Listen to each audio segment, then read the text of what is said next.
ఒక కథ. ఉత్తమమైన 3 విషయాలు.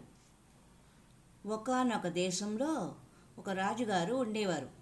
ఆయన తన వద్దకు వచ్చిన వారందరినీ 3 ప్రశ్నలు అడిగేవారు. మొదటిది, అందరిలో ఉత్తముడు ఎవరు? రెండవది, అన్నింటిలోకి ఉత్తమ కాలము ఏది? మూడవది, అన్ని పనులలోకి ఉత్తమమైనది ఏది?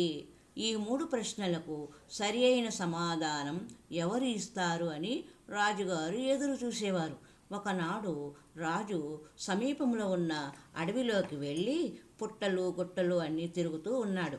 అక్కడ ఒక ఆశ్రమం కనిపించగా అక్కడికి వెళ్ళి విశ్రాంతి తీసుకుందాము అనుకున్నాడు. రాజు ఆశ్రమం చేరేసరికి అక్కడ ఒక సాధువు మొక్కలకు నీరు పోస్తూ కనిపించాడు. రాజును చూసి ఆహ్వానించి తినడానికి పళ్ళు, త్రాగడానికి చల్లని నీరు ఇచ్చాడు.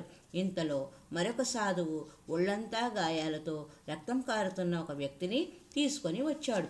సాధువు ఆ వ్యక్తిని పడుకోబెట్టి నీటితో గాయాలను కడిగి పసరులు పూసి కట్లు కట్టాడు. ప్రక్కనే కూర్చొని ఉపశమనంగా మంచి మాటలు చెప్పను ఆరంభించాడు. ఇదంతా రాజు గమనించాడు. కొంత సమయానికి రాజు సాధువు వద్ద సెలవు తీసుకొని వెళ్ళడానికి లేచాడు. అప్పుడు సాధువు అతని మనసులోని 3 ప్రశ్నలను రాజు సాధువుకు చెప్పి, స్వామి, మీరు వీటికి సమాధానాలు చెప్పగలరా అని అడిగాడు.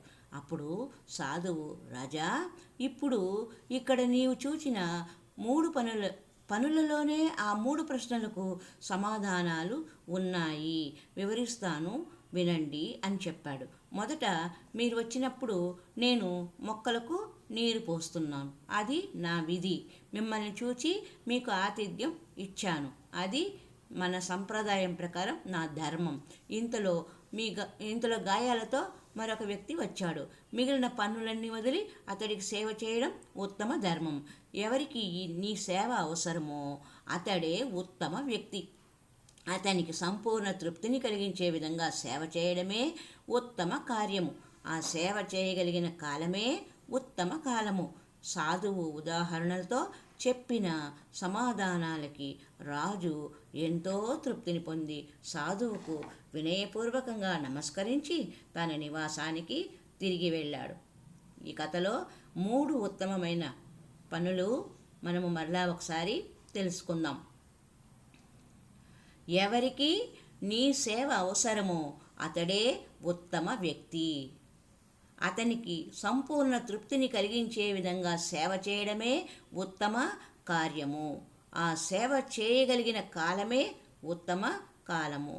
రాజుగారికే కాదు, ఆ 3 విషయాలు మనం కూడా తెలుసుకొని ఆచరణలో పెట్టడానికి ప్రయత్నిద్దాం.